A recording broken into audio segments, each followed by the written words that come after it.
Alright, hello and welcome back to Ashgabat Cat's Let's Play That. Today we're taking a look at Mr. Goemon. Now, I'm not actually sure if this is related at all to the Goemon Ninja series. Well, it's made by Konami. It's called Goemon. I can only imagine it stars a blue-haired ninja with a kabuki style. I can only imagine that this is intimately related with the Goemon, Gambare Goemon series. Yep, and he even attacks enemies with a pipe. That's it, guys. I'm calling it. We found the secret origin of, well, admittedly an obscure video game character. Anyway, let's get to the gameplay. So we play as our blue-haired ninja Goemon. We have standard controls. You jump pressing up, which signifies this game as for heathens, but that's okay. And then you attack using the pipe, using the first button, and interestingly, this seems to be a play because when enemies kind of attack you like that, the stakes are incredibly low. Like, they're not trying to kill you, they're just trying to, I don't know, disrupt your performance. And they're even carrying like a little size if you look at them. Like, those are pretty dangerous weapons. I mean, good enough for Michelangelo, good enough for these guys. Sorry, Raphael. Yeah, Raphael. Jeez, I almost failed TMNT 101. But anyway, good enough for Raphael, good enough for this. Oh, interesting. So if that really is the map of the game, then there are only 4 stages? You can't suck people's credits away on 4 stages. Oh, and while I thought it was tallying my score, nope, it was telling me to tally ho. So, wow. Okay, I thought initially we were in some sort of play, but now all the stops have been released.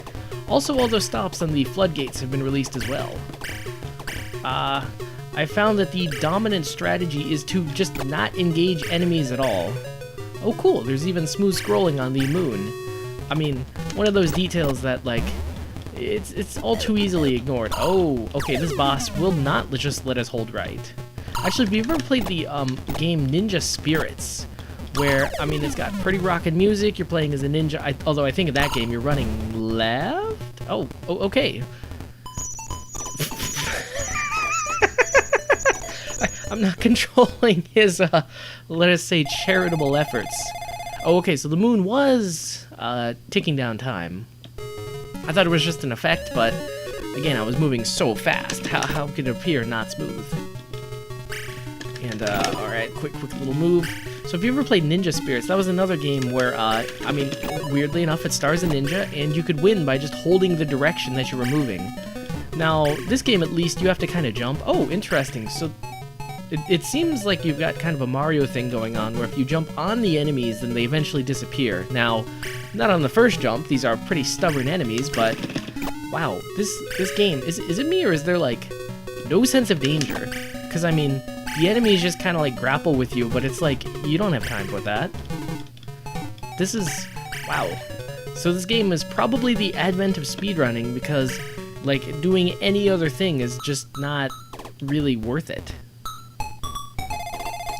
I mean, you can't fight to beat all the enemies, you'll run out of time, you can't, like, wow, that is such a cool feature. So, as you see, like, you beat the level, you get some sort of arcane time-based bonus. But then, you don't have to wait for it to finish tallying. This isn't Super Mario Brothers, guys. You just hold right, and you run right. Oh my gosh, we even got a little Donkey Kong action going on in here. What could be next? Uh-oh. Now, it's that fateful moment every time where we discover whether it's a game with a continue function or not.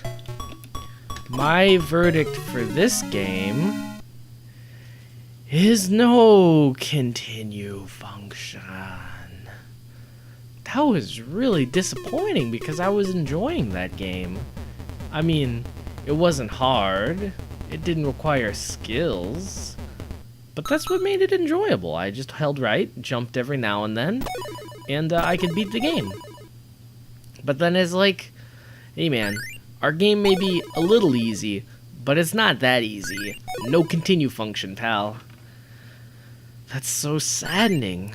I kind of wanted to see what happens in level 3. Because, I mean, this game, even though it clearly came out in the mid-80s, like, this has some real nice sprite work. And you look at the backgrounds, and while they are sparse, they're detailed in such a way as to imply a lot of detail. And again, this is mid-80s, so due to technical limitations, I'm assuming that you actually have to be fairly mindful of how many sprites, how much stuff you're drawing.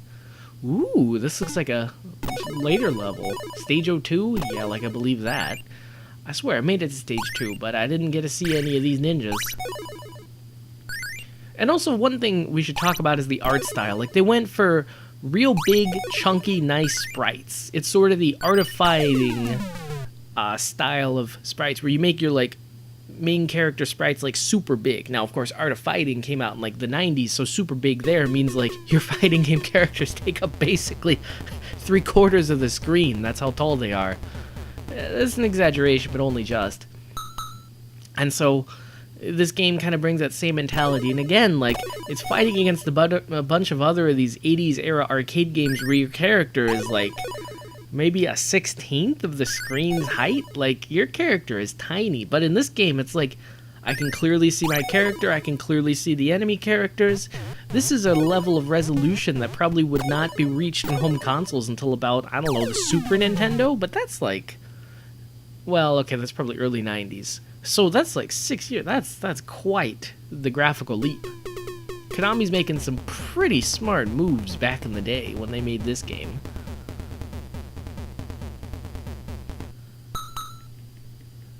Then, I could have sworn there was other things I wanted to say. Oh, I haven't even mentioned it. I've gotten like a whole minute talking on other cool stuff about this game.